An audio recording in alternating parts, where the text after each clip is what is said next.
An event wraps up Mental Health Awareness Month. We take a look at teacher and child care pay. What are we doing with the superintendent search and why can't we keep one? And not all superheroes wear capes, but if I had one, I would give it to our first guest. I'm a big fan. Roll it, Kirk.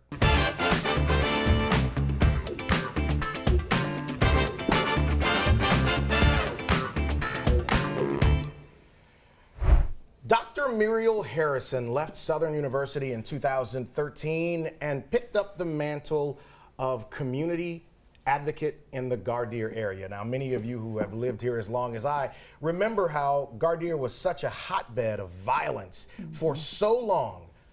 Would you believe in the last year and a half, there's only been one homicide there? Fantastic. And the Gardere Initiative is something directly attributed to that amazing statistic. Doc, how are you? I'm good, thank you. So good to have you here.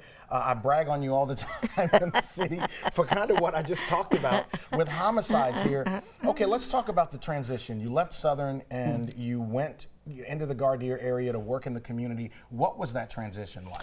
Okay, so I had been working in the community before, Well, because obviously, yes. Right, yeah. But when I retired, then I became full-time. You had more time to do it. Executive director, right. Yeah. And so we knew that we had to be in the community if we were going to make a difference. Yeah. And so the first thing that we did was partnered with the South Burbank Crime Prevention District. They gave us money and we were able to rent a unit so that we could be in the community, right? And then we began to establish a relationship with law enforcement, East Baton Rouge Parish Sheriff's Office, and we chose our site because we wanted the Breck Park to be our backyard. The Elvin Park is back there. No, Hartley Bay. Hartley Bay, that's right. Hartley Bay. So, you know, when you reference law enforcement, when Sid Gotro came into office, he was very intentional about resources, manpower, and presence in the Gardere area.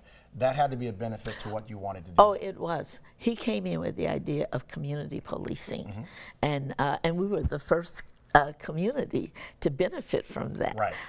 And you know, as I was preparing for today, I was thinking is that Liz Code did a 5:30 morning show, and the CPU unit came at 5:30 in the morning. Fantastic. All of them, 7 or 8 of them, and we really used them. But then I think when other communities saw how beneficial they were, they started taking them away from us. What is your model? How have you been able to achieve this?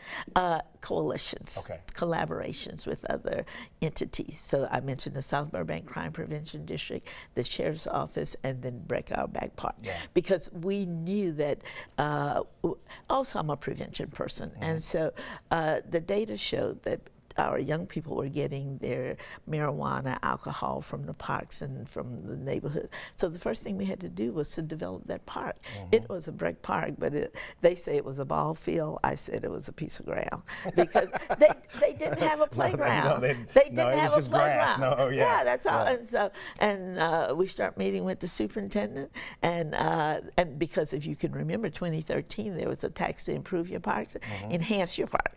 Okay, so we asked them, where's our money? And they said that the design didn't match the money. And then 2015, they came up with another tax. We said, where's our money? They said that was for maintenance. And we said, oh, no. And so we brought in all of our collaborators, the pastor from Faith Chapel, Sheriff's Office, all of us went down to Breck, and we had a meeting, and we got $350,000 for a renovation. What are you doing for the community there? Let's talk about how you engage the community, particularly the young people.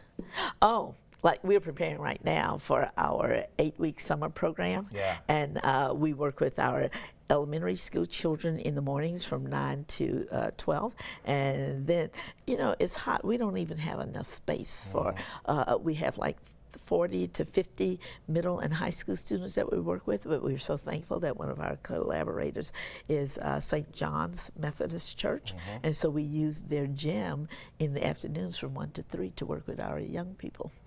The complexion pardon the pun, of Gardere has changed a lot over the last decade and a half. There is an increased number of Hispanics who live in that area. Talk about the melting pot that Gardere has become. It has, and you know, probably about 80% of our participants are Spanish speaking. Yeah, and it makes a difference. But I want to tell you something good that has happened. All right. This is really good news. All right. Okay, Our Lady of the Lake Children's Mobile Unit has made a schedule to come out to Gardere starting next week. They will come twice a month for 1 year. Wow.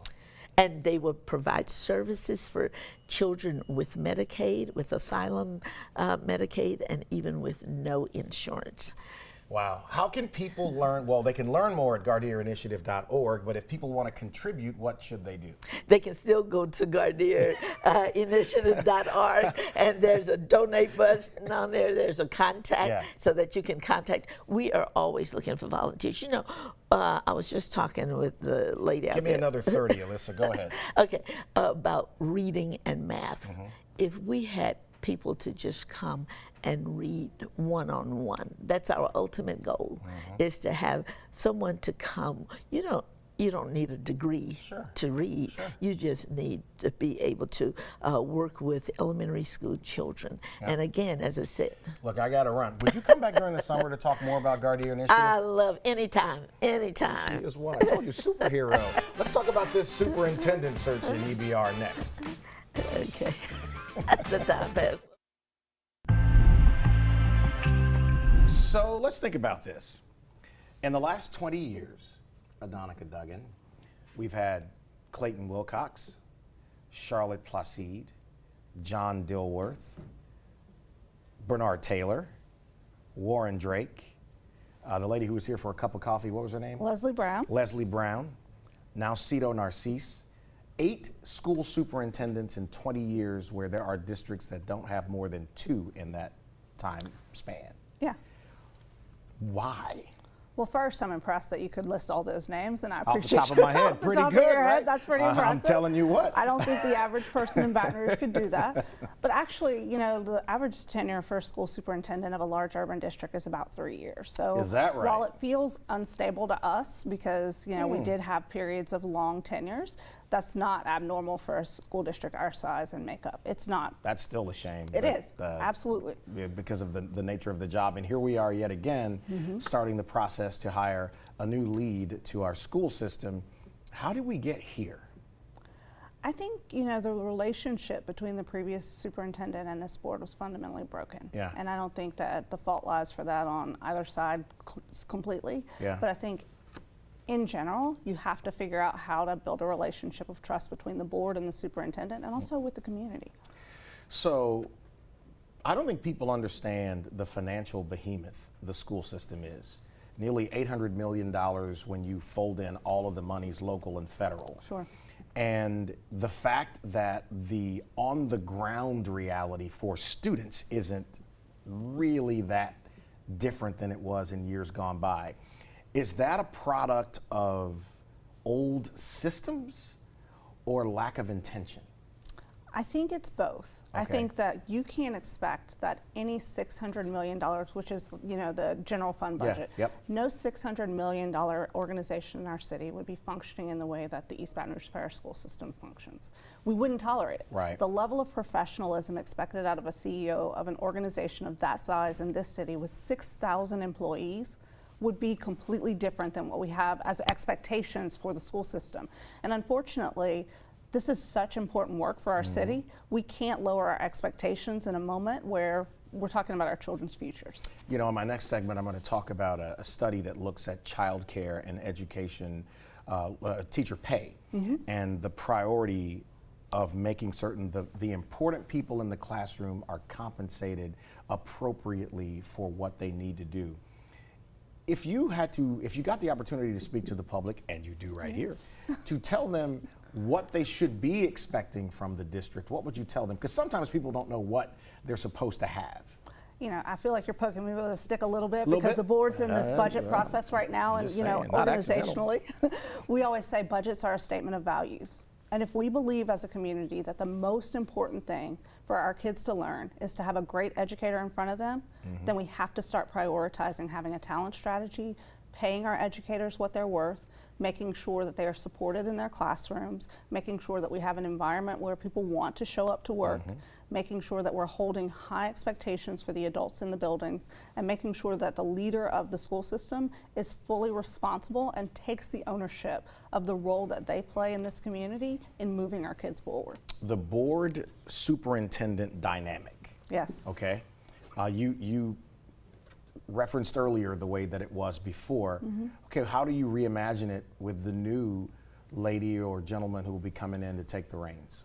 I think there's work to be done for the board to articulate to the community what their vision is for how we're going to move the school system forward. I think it's very important that they know what they believe about how the school system needs to be moved. And I think then they need to go out and hire a leader who has the shared vision and who is able to execute on that vision. So it's really important for them to be able to articulate, like, we need to have urgency about our lowest performing schools, and for us that looks like this. And our expectation around operations and facilities and all of those things, and then go out and hire someone who's consistent with their vision. I have about a minute left. Tell people about the Baton Rouge Alliance for Students. What is it? We are an education advocacy organization who support the voices of families and parents in the community, and we make sure that their voices are represented in all of the conversations around public education. I love it. So you know I'm going to have you come back, and there's a website on the screen right there for the Alliance. Once we get all of the applicants in, I'd love to get your breakdown of who they are and how they fit into what we are and how it works. Can I get you to do that? Absolutely. Happy to come back and talk. Adonica Duggan with the Baton Rouge Alliance for Students. They do great work. Next, let's talk about teacher and child care worker pay. There's some information that is really going to surprise you. I'll show it to you next. So I referenced this in our conversation with Adonica Duggan. The Louisiana Policy Institute for Children just conducted a study that took a look at child care and teacher pay. Now, I was sent this study last week and went clean down the rabbit hole on all the information that it presents. And Dr. Libby Saunier is with me to talk about that. Doc, what an amazing piece that y'all put together. There's so much to get into. First of all, what was the impetus behind doing this research piece? Oh, thank you for the compliment. The impetus behind this study is we started really doing a series of surveys because COVID hit. And those series of surveys made us go down a rabbit hole, and that led to this current study that you're talking about right now related to teacher compensation in the early child care and education workforce. And so we wanted to understand it more because we know that nationally there's a 2/3 turnover of child care educator staff in child care centers, and we've got to figure that out because we know that when we maintain teachers in classrooms that we have better outcomes for young children, just like we would see in the K-12 world. And so we really wanted to understand that more clearly. You know, the formula for funding salaries has not changed a whole lot over the past couple of decades. There have been some incremental increases in places over time. We've seen sometimes in legislative sessions teachers getting a $1,500 to $1,000 pay raise, which is really absorbed by the year and doesn't make much of a difference. How do we catalyze a more serious approach to compensation so that we can keep academicians in Louisiana, to keep the best teachers here? Well, I think the first thing we need to understand is when we're talking about educators in the early care and education sector, they are paid hourly. They're not salary teachers in many instances like our K-12 teachers. The other piece that we see is that there's no pay parity between our K-12 teachers and our early care and education teachers who teach year-round, day long.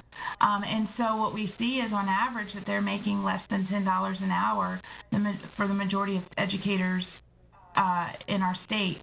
And so it's not a livable wage. It's certainly not a competitive wage. And that these early educators that are working with children birth to 5 in our state are not able to make ends meet, and they love their work. And they're also credentialed. And they're just not able to be compensated in a manner that's effective or efficient for them. You know, one of the things I noticed in the study is it talked about the percentage of teachers that less than half of the people who responded to the research piece have full medical, which is interesting, which puts more strain on the people who are doing this work. How could that number be as high as that? Again, most of our early educators in this birth to 5-year-old world in child care centers, they're paid hourly. They're not in a salary scale. The other piece of it is if we think about early care and education, it's tuition based. And so what our child care providers do, charge a tuition of what they think parents can afford, understanding that they're losing money off the bat because parents can't afford the true cost of care. Where would you say in Louisiana, because the research piece, as people can see, looks at different areas of the state. What part of Louisiana is doing it the best? Well, I would say what part of Louisiana is doing it different that's working for their people. Okay. And so it's hard to say the best. Okay. I will say one of the places that we look to often is in New Orleans. They passed a property tax back in 2022 that increased access for young children birth to 3 in the city, called the City Seats program. And so what they've been able to do through that program is to say that you have to pay teachers at least $15 an hour. And so that's been helpful to be able to maintain those rates. Places like Jefferson Parish, where they have a contracted seats model in their parish with early care and education providers, are saying you have to pay, again, at least $12 to $15 an hour. That's not feasible for many places in our state, especially our more rural, where we have areas that have childcare deserts. So it's hard to be able to think about what would it look like for people to make a competitive wage that had the benefits like medical and dental and retirement. But what we're seeing and what we found in our study is that we've got to think differently about the different funding pieces that we do have in place in the state of Louisiana related to compensation. And we can look at our child care development block grant to think about new ways of compensation. And then we're one of the few states in the country right now that has a competitive grant that's really studying how do we have competitive compensation and really compensate our early educators in a meaningful way. And I have to say this, our early educators are brain architects. They are not babysitters. They are skilled professionals that need to be paid accordingly. I agree 1,000%. And you can go and tell people quickly where they can find the study before we get out of here. Absolutely. You can go to our website at the Policy Institute, and the website is policyinstitutela.org. We have a header at the very top of our website that says, to look at that study, and it is chock full of wonderful information. All right. Doc, I appreciate the time. Thank you so much. Thanks for having me. Thank you. All right, back to talk about mental health in just a moment. So, this is Mental Health Awareness Month, and there's an event happening this weekend at Sky Baton Rouge, and these ladies are here to tell you all about it. Ashley Rankins, Victoria Rankins, Dr. Jamila Castleberry, and let's talk about this. So, mental wealth, which I love that name. If someone is attending this event, Victoria, what should they expect? They should expect, that's a really good question. Yeah. I know there's dialogue. They should expect anything as it pertains to mental wealth. And you've got different categories. I see that you've got Larry Selders there, you've got Lloyd Benson there, and we've got the flyer that'll be up here on the screen. You put this group together to be able to dialogue from different areas, from business to curating peace in their own lives. How'd you pick those sections, or those categories? Well, I just thought about what I needed when I was going through my mental health battles, and those things that I needed, I just collaborated with those persons who provided those services to me, and I got them all in one room to help other people. Doc, I think these dialogues are so valuable to people more than people can imagine. That's why it's mental wealth. Why should people take advantage of more things like this? I believe mental health is more than just a taboo. The stigma, especially in the Black community, is we don't seek services. 1 in 4 people deal with mental illnesses, and that's literally 1, 2, 3, and 4. Everyone that you encounter is dealing with something that they don't have the coping skills or even the support to deal with. So we have to bring these conversations to the front. And look, and I think you've got a cross-section of people, from business to clinicians like yourself to ministers, people who deal with people in churches where there's this stigma. And among guys, there's this thing where you shouldn't talk about mental health or having an issue. And I think we're breaking that down. Are we doing it fast enough? We are making slow but steady progress. The first thing is reducing the stigma. Yeah. If we can attack that, then it will be available to everyone, and people will have a little more motivation to seek out services. Yeah, So yeah. in the men community, we're doing a little better. So this thing is from 3 to 6. From 3 to 6. On Sunday, 4564 Bennington is where Sky is. I'm pretty familiar with that address. Okay. And when people come in, they'll hear a dialogue. What's the biggest thing you hope to accomplish with this event? I would like for someone who is battling with their mental health to come in the room and leave with all the resources that they need. Yeah, yeah. That's the biggest thing. And so after the fact, what are you doing after the fact for them? Like if they want to connect with you afterwards? We're going to have some pamphlets, some resources, and just honestly access. Yeah. 988 Suicide Hotline, that's a remarkable resource that we need to use, and just making sure that we are aware of where to go if you do need services. I love it. Mental Wealth, it's going to be this Sunday, 3 to 6 p.m. at Sky Baton Rouge. And while you're there, you can grab a bite as well. It's going to be hot, so y'all will be on the inside. That's this Sunday, 3 to 6 p.m., Sky Baton Rouge, 4564 Bennington. And if you notice, I got my green folder here because I walked out and everybody's coordinated and I didn't have any green. So I had to go get this because Doc told me I couldn't do the interview if I didn't have some green with me. Some green. All right, Victoria, don't talk so much next time. Give us a... Well, you said everything I was going to say. do you, we've got the Eventbrite website that I think we put up there for people. Do you plan on doing more things like this even after this month? I do. I plan to keep it ongoing because mental health, it just doesn't need to be prioritized in May. It needs to be prioritized every month.